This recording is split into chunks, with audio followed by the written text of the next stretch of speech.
मित्रभारतन! हे परमपिता परमात्मा, हमारे जीवन की रक्षा कर।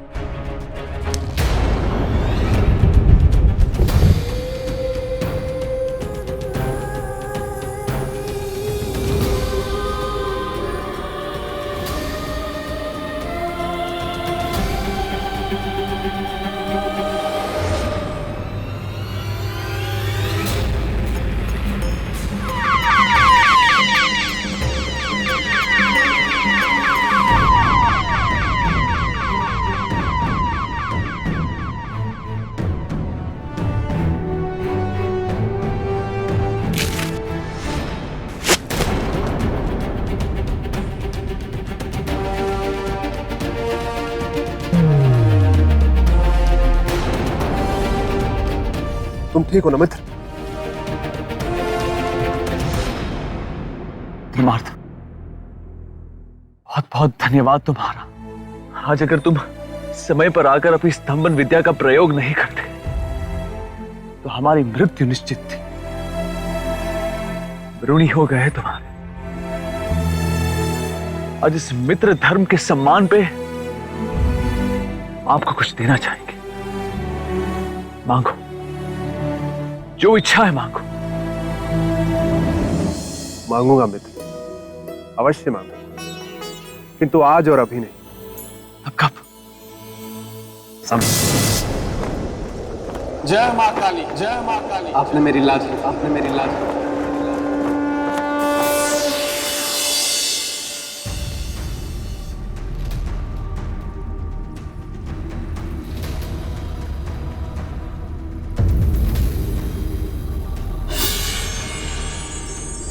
लो, ये फिर पहुंच गए मेरे मित्र के सिंहासन को पाने की लालसा लिए। लेकिन मैं ऐसा कभी होने नहीं दूंगा, क्योंकि मैं हूं बेताल, जो गलने नहीं देता किसी की दाल। मैं भी चला। राजन,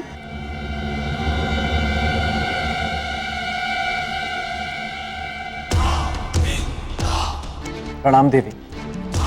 कर्म किया है आपने अति महान, संसार करेगा आपका सदा गुणगान। पर मैं कुछ समझा नहीं, मैंने ऐसा क्या किया? जिस प्रकार सम्राट विक्रमादित्य ने अपने चरित्र की रक्षा के लिए सब कुछ त्याग दिया था, ठीक उसी प्रकार आपने एक अनजान स्त्री के चरित्र की रक्षा के लिए अपने जीवन को दांव पर लगा दिया। आप धन्य हो राजन।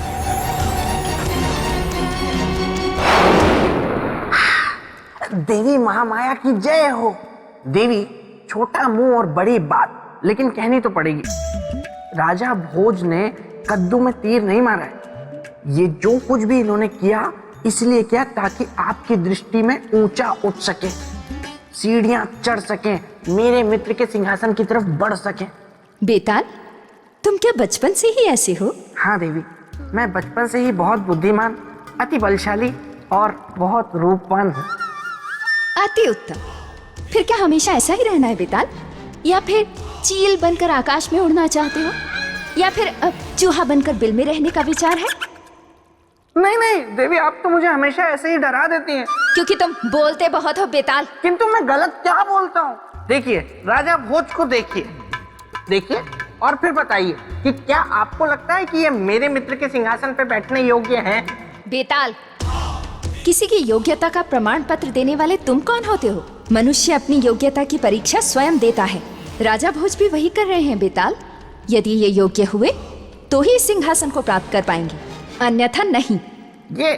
ये सुनने में अच्छा लग रहा है। और भी सुनने में अच्छा लगेगा बेताल, लेकिन तुम यहाँ चुपचाप खड़े रहो। राजन, चरित्र की ये चौथी सीढ़ी भी आप पार कर चुके हैं। आगे बढ़िए राजन। अनुमति के लिए धन्यवाद देवी। राजन, ये किस जाल में फंसते जा रहे हैं आप? ये मृग तृष्णा है, इस पर चलकर आपको कुछ नहीं मिलेगा। आप सिंहासन तक नहीं पहुंच सकेंगे। राजन, मेरी बात मान जाइए। देखिए, अभी सिर्फ 4 ही सीढ़ियां पार हुई हैं, 28 बाकी हैं, जो बहुत मुश्किल हैं, खतरनाक हैं, भयानक हैं, असंभव हैं। असंभव में भी संभव छुपा हुआ है बेटा।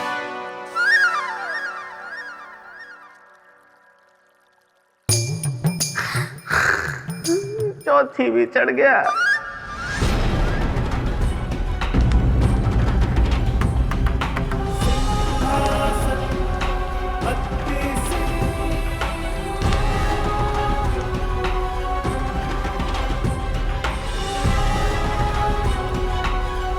ठहरिए राजन, ठहरिए राजन, ठहरिए राजन।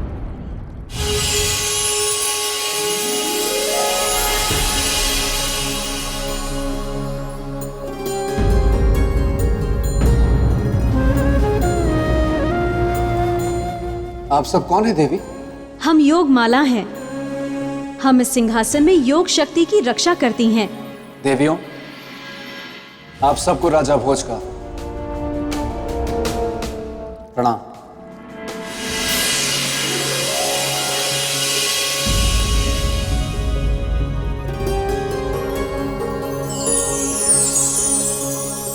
राजन,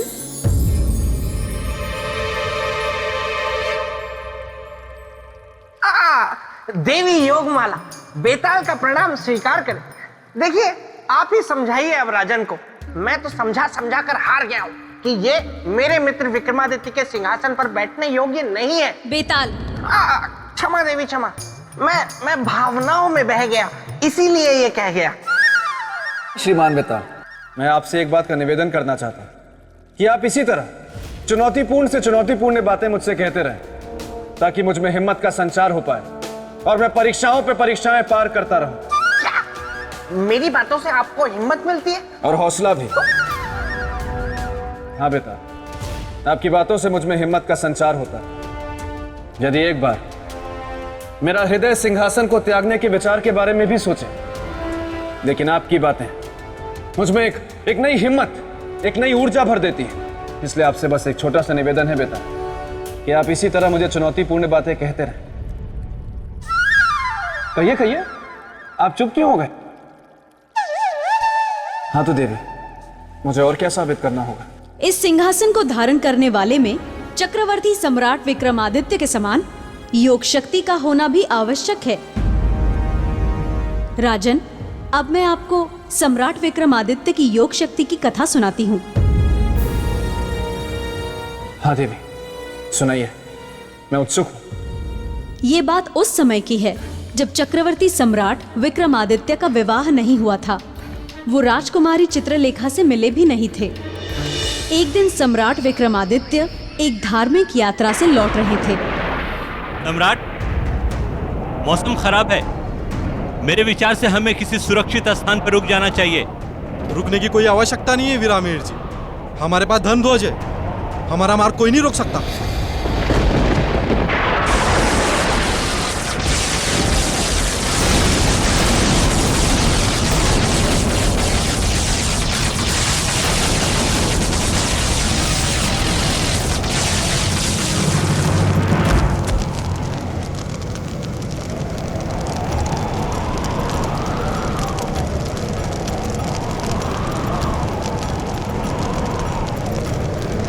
धर्मध्वज का जल जाना तो अपशकुन होता है।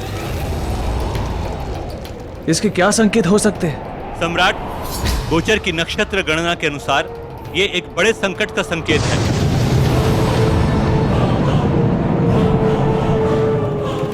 कैसा संकट? मृत्यु का संकट। मृत्यु? किसकी मृत्यु और क्यों? हमारे आसपास कोई पापी है, उसकी। परंतु हमारे बीच कौन पापी हो सकता है? ये मैं नहीं कह रहा हूं सम्राट, ज्योतिषीय गणना कह रही है। यदि हम अपना कुशल मंगल चाहते हैं तो बिना देर किए उस पापी को इस यात्रा समूह से बाहर निकालना होगा, अन्यथा हम सब काल के शिकार बनेंगे।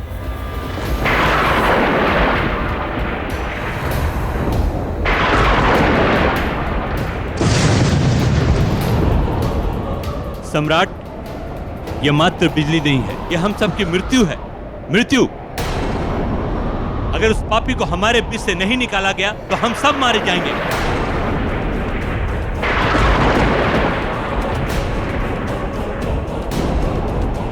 वीर जी, हमारे बीच का कोई भी व्यक्ति कहीं नहीं जाएगा। प्रियजनों, आपको भयभीत होने की कोई जरूरत नहीं है। आपके जीवन रक्षा का दायित्व हम लेते हैं। हम आपको वचन देते हैं कि हम आपको कुछ नहीं होने देंगे, एक खरोच भी नहीं आने देंगे और सब कुछ खुद पे सह लेंगे। परंतु आपसे हमारी एक विनती है, कृपया करके हमें बता दे कि वो पापी कौन है और ये पाप क्यों किया।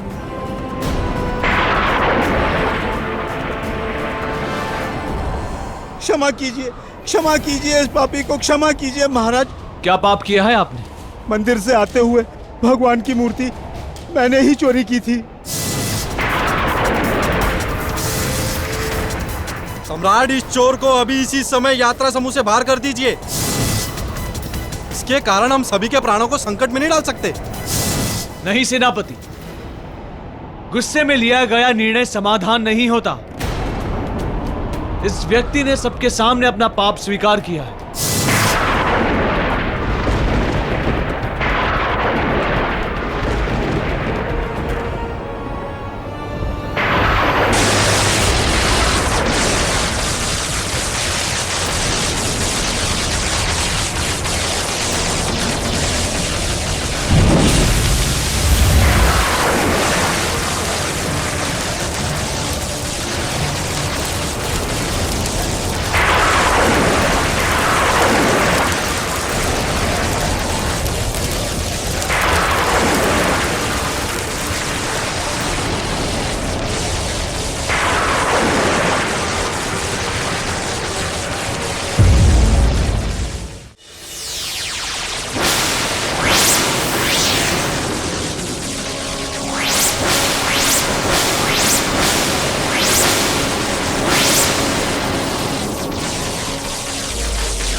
विक्रमादित्य की, सम्राट विक्रमादित्य की, सम्राट विक्रमादित्य की। देवी, मेरे मन में एक प्रश्न उठ रहा है कि एक मृत व्यक्ति जीवित कैसे हो सकता है? ये संभव है केवल योग शक्ति के द्वारा। और सम्राट विक्रमादित्य, वे तो योग शक्ति के बहुत बड़े साधक थे। शरीर अवश्य उनका नष्ट हो चुका था, किंतु आत्मा जीवित थी, क्योंकि आत्मा तो कभी नहीं मरती। इसलिए उन्होंने योग बल का सहारा लिया और अपने नष्ट शरीर को पुनः पहले जैसा कर लिया। तब तो वहां हर्षोल्लास का वातावरण छा गया होगा देवी। बिल्कुल, इसीलिए उनके पुनर्जीवित होने की खुशी में राजसभा में उत्सव का आयोजन किया गया।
रहा मीर जी।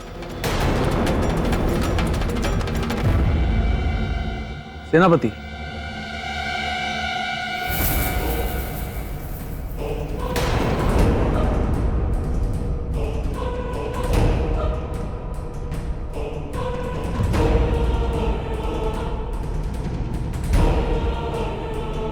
कौन है वो जिसने हमारे दरबार में तंत्र शक्ति प्रयोग करने का दुस्साहस किया है? सामने आओ।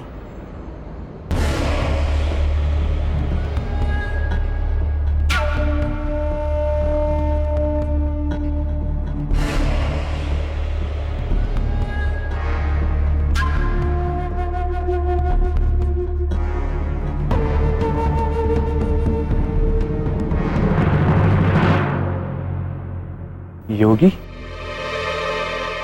हमारी राज्यसभा में कौन है आप? आपकी शक्ति प्रयोग करने का उद्देश्य क्या है? क्या सिद्ध करना चाहते हैं आप? सिद्ध नहीं करना चाहता, केवल स्मरण दिलाना चाहता। किस बात का स्मरण? उस दिन की घटना का, जिस दिन आपका जीवन संकट में था और आपकी मृत्यु निश्चित थी। विक्रमादित्य! हे परम पिता परमात्मा, हमारे जीवन की रक्षा कर।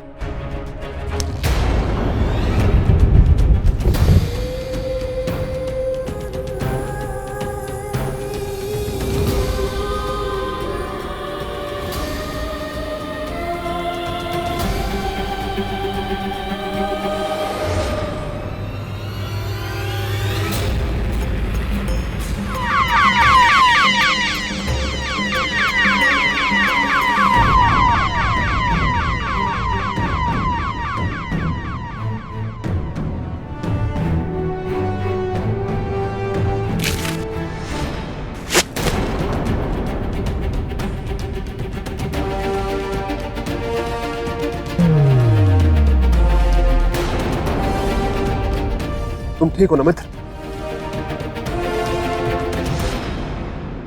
धर्मार्थ, बहुत बहुत धन्यवाद तुम्हारा।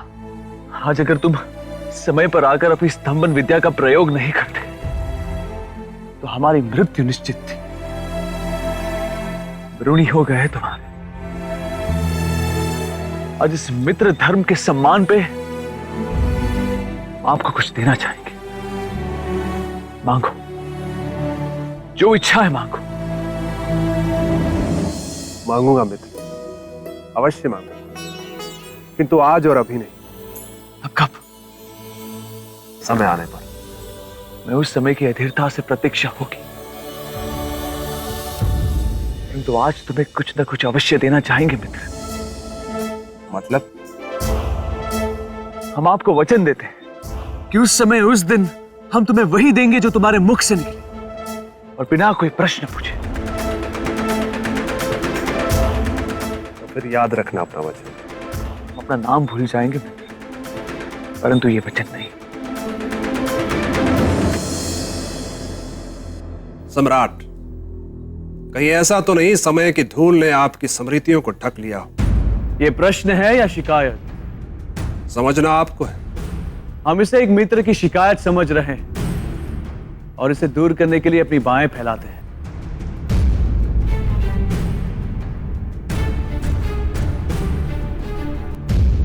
वर्षों बाद मिले हो मित्र, आओ गले लो।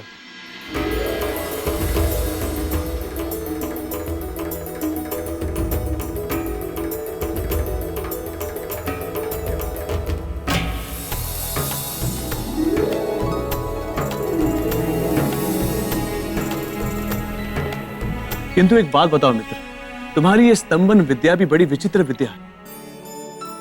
किसी भी मनुष्य को किसी भी अवस्था में पत्थर की मूर्त बना देता है। अपने इस विद्या के प्रभाव से आप इन्हें मुक्त करो।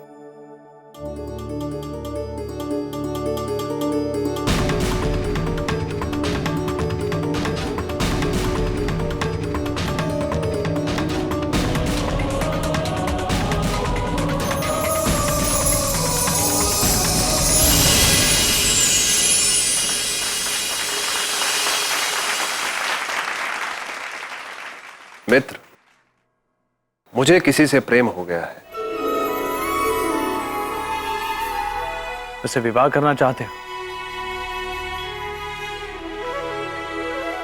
हाँ। तो फिर समस्या क्या है मित्र? समस्या यह है कि विवाह के लिए स्वयंवर रचा गया है, तो उसकी एक शर्त है जिसे केवल तुम पूरा कर सकते हो। समझ गए मित्र। जो शर्त पूरी करेगा विवाह भी वही करेगा। हाँ।